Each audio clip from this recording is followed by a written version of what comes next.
بسم اللہ الرحمن الرحیم۔ پی ٹی آئی کا اسلام آباد میں دھرنا بظاہر تو یہ شو فلاپ ہو گیا، اور جس طرح سے پی ٹی آئی نے سوچا تھا اس طرح سے نتیجہ نہیں مل سکا، بلکہ ایسے لگتا ہے کہ جیسے پی ٹی آئی کو اس دھرنے کے تناظر میں بڑی پسپائی کا سامنا کرنا پڑا ہے۔ یہ پسپائی دو حوالوں سے ہے۔ ایک تو یہ کہ پی ٹی آئی کی کوئی تیاری مجھے اس پورے دھرنے کے پولیٹکس میں نظر نہیں آئی، اور لگتا ایسے ہے کہ پی ٹی آئی کے اندر جو تقسیم تھی کہ دھرنا دینا ہے یا نہیں دینا، وہ غالب نظر آئی۔ پی ٹی آئی کی لیڈرشپ، پی ٹی آئی کے ارکان قومی اسمبلی اور صوبائی اسمبلی اور سینیٹرز، اور پی ٹی آئی کے ضلعی اور صوبائی عہدیدار، وہ ہمیں نظر نہیں آئے اس طرح سے جس طرح سے دیکھنا آنا چاہیے تھا۔ اسی طریقے سے ہمیں یہ بھی لگا کہ یہ سارا شو کے پی کے کا ہے۔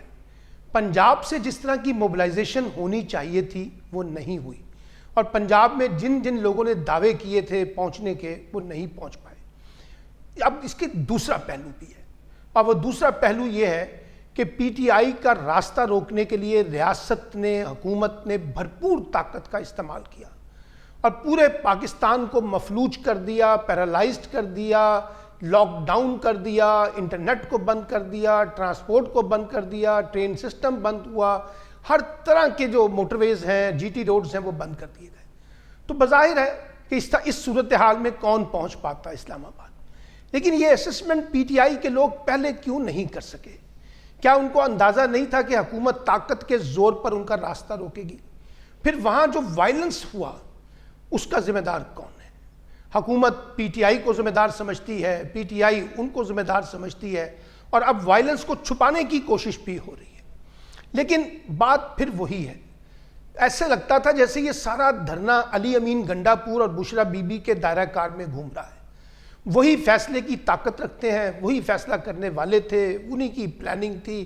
اور پھر ہم نے یہ دیکھا کہ جس وقت پی ٹی آئی میں بیرسٹر سیف کے بقول کہ یہ طے ہو گیا تھا کہ ہمیں سنجرانی کے اندر جا کے اپنا اجتماع کرنا ہے، لیکن بشرا بی بی جو ہے بضد تھی کہ ڈی چوک پہنچنا ہے۔ یہ کس کا فیصلہ تھا؟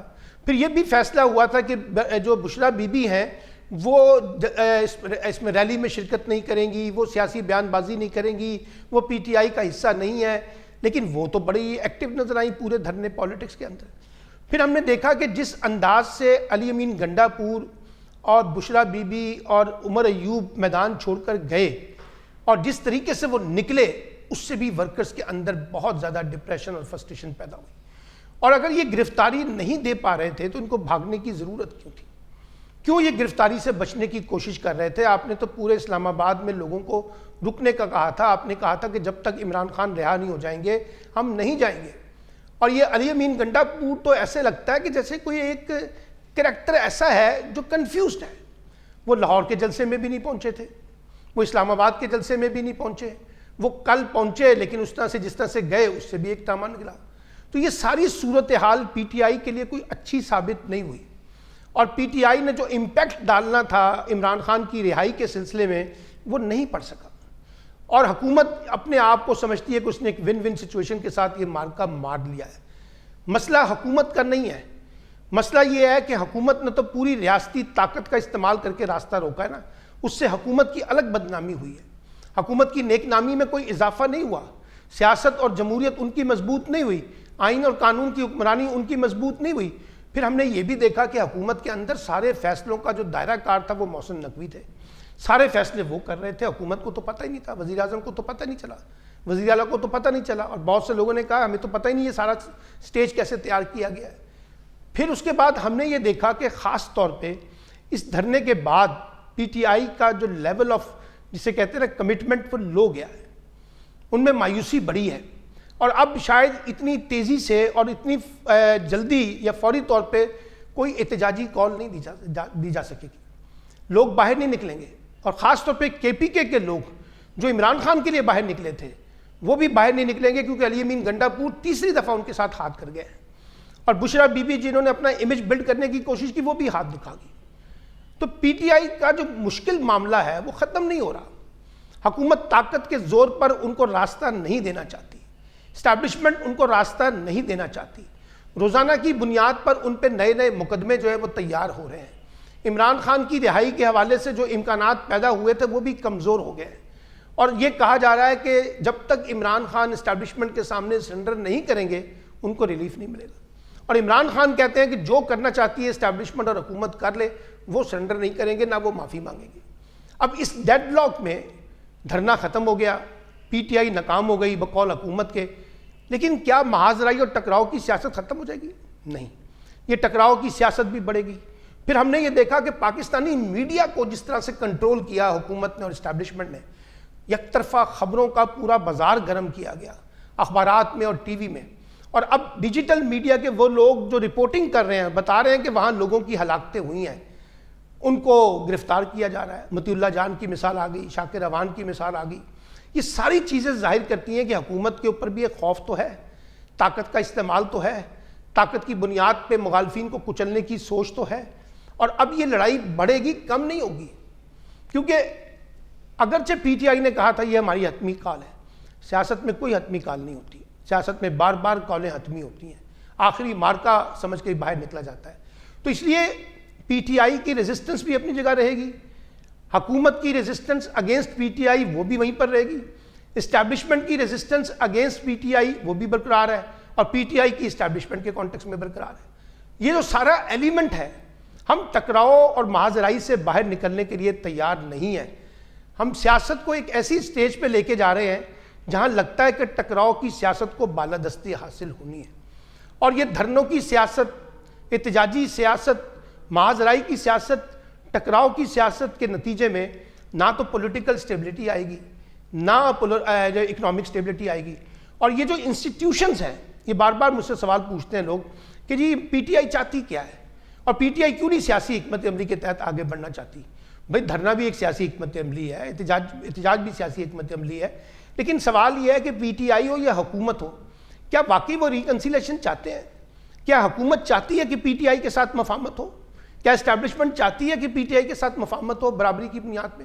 نہیں، وہ بھی ان کو دیوار سے لگانا چاہتے ہیں۔ تو پھر مفاہمت کہاں سے ہوگی؟ کیسے جو ہے ایک اعتماد سازی کا ماحول بحال ہوگا؟ ہم تو نہیں کر پا رہے ہیں۔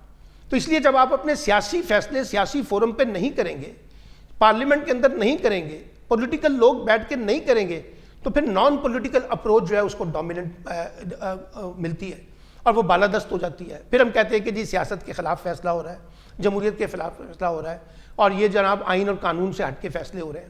اس لیے ہو رہے ہیں کہ ہم آئین اور قانون پہ چلنا ہی نہیں چاہتے، ہم سیاست اور جمہوریت کی بنیاد پہ چلنا ہی نہیں چاہتے، ہم اخلاقی بنیاد پہ چلنا ہی نہیں چاہتے۔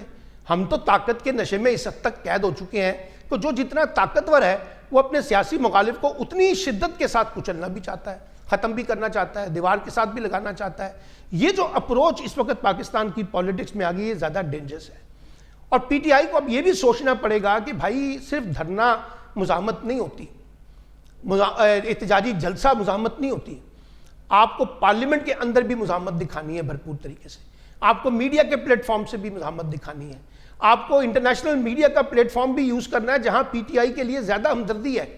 یعنی پاکستانی میڈیا کے مقابلے میں انٹرنیشنل میڈیا نے جو کوریج کی ہے دھرنے کی، وہ سب کو نظر آ رہی ہے۔ اس لحاظ سے اگر آپ دیکھیں تو آپ کو آگے بڑھنا ہوگا، اور آگے بڑھ کے اپنی اسٹریٹجی کو ریوزٹ کرنا ہوگا۔ پی ٹی آئی کو انگیجمنٹ کی پالیسی بنانی پڑے گی، پولیٹیکل لوگوں کو انگیج کرنا پڑے گا، اور باقی چینلز جو ڈپلومیسی کے ہیں انٹرنل اور ایکسٹرنل اس کو استعمال کرنا پڑے گا۔ ابھی وہ اپنے کارکن کا امتحان نہ لیں، ان کو آزمائش میں مت ڈالیں، ان کو سڑکوں پہ مت لائیں، کیونکہ یہ ماحول نہیں ہے ان کے لیے۔ میں آپ کو بتاؤں، ایک طرف ان کو پہنچنے نہیں دیا جائے گا، سیاسی سرگرمیوں کی اجازت نہیں ہوگی، رکاوٹیں ہوں گی، گرفتاریاں ہوں گی، مقدمے بنیں گے، تشدد کا نشانہ بنایا جائے گا۔ ان سے ہٹ کے باقی معاملات کے اندر اپنی ریزسٹنس جو ہے وہ بھرپور طریقے سے دکھائی جانی چاہیے۔ تو اس لیے پی ٹی آئی کو سارے معاملے میں اپنی حکمت عملی کو ریوزٹ کرنا پڑے گا، اپنی موجودہ لیڈرشپ جنہوں نے بڑی کمزوری کے پہلو دکھائے ہیں ان کو ریوزٹ کرنا پڑے گا، اور ایک ایسی اپروچ اختیار کرنی پڑے گی جس میں ان کی پریزنس انشور ہو، اور جس میں وہ واقعی ایک بڑی ریزسٹنس کو کریٹ کرنے میں کامیاب ہو جائیں۔ اسی میں پی ٹی آئی کا جو ریوائول ہے وہ ہو سکتا ہے۔ اب جو طریقہ کار ابھی تک پی ٹی آئی نے اختیار کیا ہے وہ میں نہیں سمجھتا کہ اس سے کوئی بڑی کامیابی ملے گی۔ پی ٹی آئی کو اور عمران خان کو سیاسی حکمت عملیاں سیاسی لوگوں کے ساتھ بیٹھ کے بنانی پڑیں گی۔ اپنی وائف جو ان کی اہلیہ ہیں بشریٰ بی بی، ان کو پیچھے ہٹانا پڑے گا، ان کو سیاست سے دور رکھنا پڑے گا، کیونکہ ان کی قیادت پر پولیٹیکل پارٹی کے اندر ریزرویشنز بہت ہیں پی ٹی آئی کے اندر، اس لیے ان کی قیادت کی قبولیت نہیں ہوگی۔ اس لیے جو سیاسی لوگ ہیں ان کے اوپر بیس کریں، ان کی مدد کے ساتھ آگے چلنے کی کوشش کریں اور کوئی راستہ نکالنے کی کوشش کریں جو ان کی پولیٹیکل ایکٹیویٹیز کو ریسٹور کر سکے۔